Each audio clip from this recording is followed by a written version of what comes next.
Come along for the ride. Welcome to the Solar Coaster, the wild ride to the solar industry told by the people living it every day. I'm Anna Covert. And I'm Alex Herrera. Have you ever felt like you were standing right in the center of a construction site where half the crew is building according to the old blueprints and the other half is trying to invent a new language on the fly? That is exactly how the commercial and industrial solar market feels right now as we look toward 2026. It is being called the messy middle, a period where the potential for growth is absolutely massive, but the path to actually getting a project finished is becoming a bit of a minefield. Why does it feel like we are moving backward and forward at the same time? That messy middle description is perfect because it captures the friction of an industry in transition. We are moving away from the Wild West era of subsidized experimental projects into a phase where solar and storage are foundational to the power grid. But that transition is painful. If you look at energy storage specifically, it is almost like a time machine. People in the industry are saying that battery storage in 2026 feels exactly like solar did back in 2005. It's chaotic, it's unstandardized, and the risks are keeping investors on their toes. That is a fascinating comparison. If storage today is where solar was 20 years ago, it implies we are still in the proving it phase, but we don't have 20 years to figure it out this time, do we? The demand is already here. What is actually making it so messy? Is it just the technology, or is there something deeper in the way these projects are built? It's a combination of things, but the supply chain is a huge part of the headache. We have this strange bifurcation happening. On the solar side, things are actually getting predictable. We finally know which manufacturers are compliant with domestic content requirements and who to avoid. But storage is trapped in a cloud of ambiguity.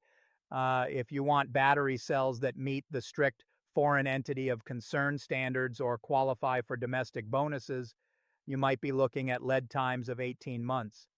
Imagine trying to plan a commercial project when your most critical component is on a year-and-a-half long maybe list. 18 months is an eternity in the business world. By the time the batteries arrive, the interest rates could have changed or the client's energy needs might have shifted.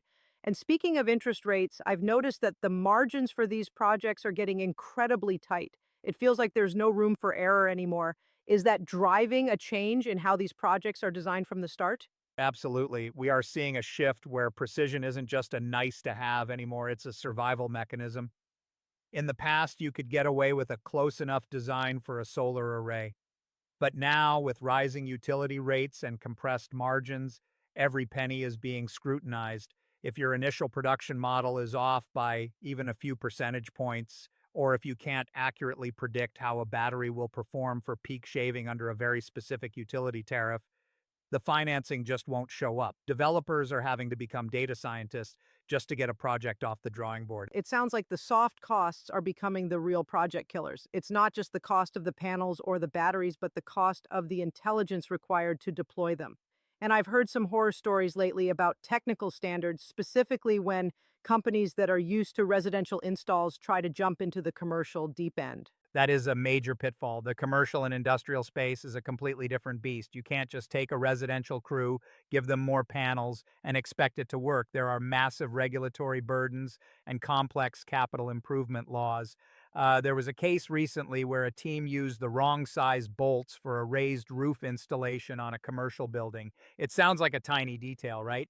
But that one mistake cost a fortune in time and capital to fix. In C&I, the install manual is your Bible, and if you don't know it cover to cover, you're going to bleed money. And then there's the regulatory lag, which seems to be catching everyone off guard. I was reading about a project in California that was basically finished, substantial completion, and then the local fire department stepped in and said the fire code had changed. Suddenly, the developer was looking at $500,000 in additional work for a project they thought was done. How do you even prepare for a surprise like that? You almost can't unless you have a very transparent relationship with your off-taker. In that specific California case, they actually had to go back and renegotiate the power purchase agreement to increase the rate just to save the project from going under. It shows that the messy middle isn't just about hardware, it's about the fact that our safety codes and local bureaucracies haven't caught up to the speed of the technology. The fire code bottleneck is real, and it's turning profitable projects into liabilities overnight.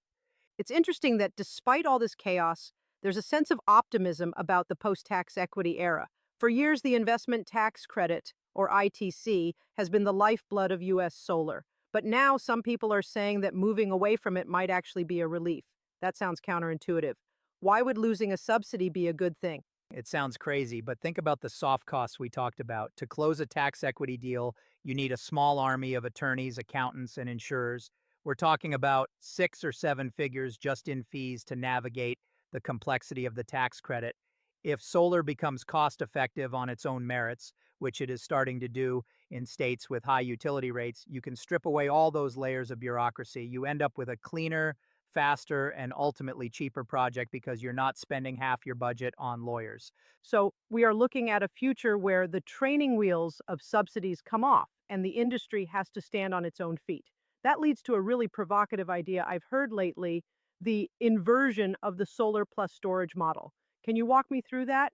Because for the last decade, the battery has always been the add-on to the solar panels. And this is the most exciting part of the 2026 landscape. We are moving toward a total inversion of the status quo. Instead of a solar array with a battery on the side, we are entering the era where the battery is the primary asset. The solar array becomes a secondary component whose main job is simply to charge that battery. The value is shifting from generating green electrons to managing when those electrons are used. The battery is the brain and the muscle. The solar is just the fuel.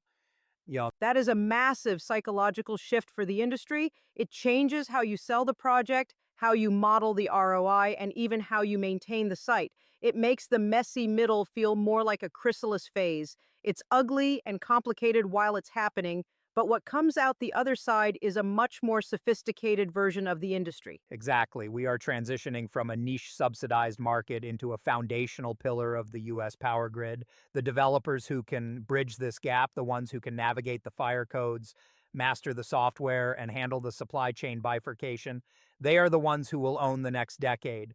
The rewards in the CNI space have never been higher, but the messy middle is the filter that's going to separate the professionals from the hobbyists. It's a high stakes game of survival, but the prize is the modernization of our entire energy infrastructure. As we look toward 2026, it seems the most important tool a developer can have isn't a wrench or even a solar panel. It's the ability to stay disciplined and data driven when the ground is shifting under their feet. If you can survive the messy middle, you're not just building a project, you're building the future of the grid. And that's the real takeaway. The chaos isn't a sign of failure, it's a sign of scale. You don't get this kind of friction unless you're moving something very, very large. We're moving the entire energy economy, and that was never going to be a clean or easy process. It's a powerful perspective to end on. We've covered a lot of ground today, from the storage paradox that mirrors the early days of solar to the physical pitfalls of wrong size bolts and $500,000 fire code surprises. It's clear that the path to 2026 is paved with both immense risk and unprecedented opportunity. For those listening, the question isn't whether the CNI market will grow, we know it will, but rather who will be disciplined enough to navigate the messy middle and come out on top. It's a transformation that demands we rethink everything from our supply chains to our very definition of what a solar project is. Perhaps the biggest takeaway is that in a world of shifting codes and tightening margins, precision is no longer an option. It is the only way forward. Thank you for diving deep into this with me. It's been a clarifying look at a very complicated moment in time. It's been a pleasure. The next few years won't be easy, but they will certainly be the most consequential years we've ever seen in this industry. Keep an eye on those batteries. They're about to take center stage. Hop on a solar coaster, come along for the ride. This episode of The Solar Coaster is narrated using AI-generated technology, representing Anna Covert and Alex Herrera. The material presented is aggregated from publicly available solar industry news sources. All commentary reflects reported industry developments and does not constitute personal opinions, investment advice, or endorsements by the hosts or Solar producers. Coaster is proudly sponsored by Sun Energy Today, redefining what solar means for business and infrastructure. We engineer and deliver large-scale clean energy solutions, from megawatt solar farms to advanced graphene storage, designed for resilience, performance, and measurable return. Sun Energy Today, built to power what's next. Learn more at sunenergytoday.com.